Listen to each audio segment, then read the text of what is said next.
کیا آپ جانتے ہیں قرآن پاک میں ایک ایسی ملکہ کا ذکر ہے جس کی بادشاہت اور تخت اتنا عظیم الشان تھا کہ حضرت سلیمان علیہ السلام جیسا نبی بھی حیران رہ گیا؟ یہ کہانی ہے ملکہ سبا اور حضرت سلیمان علیہ السلام کی۔ سورۃ النمل میں بیان کی گئی یہ داستان صرف ایک تاریخی واقعہ نہیں بلکہ اس میں حکمت، طاقت اور ایمان کے گہرے راز پوشیدہ ہیں۔ کیسے حضرت سلیمان نے جنات، پرندوں اور ہواؤں پر حکومت کی؟ ملکہ سبا کو اسلام کی دعوت کیسے دی گئی؟ اور وہ کون سا لمحہ تھا جب ملکہ کا شاندار تخت پلک جھپکتے ہی اس کے سامنے موجود ہوا؟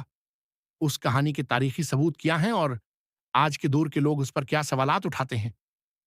ان تمام دلچسپ سوالات کے جوابات اور اس کہانی کے چھپے ہوئے پہلو جاننے کے لیے ہماری مکمل ویڈیو دیکھیں ہمارے YouTube channel The Missing Dots per.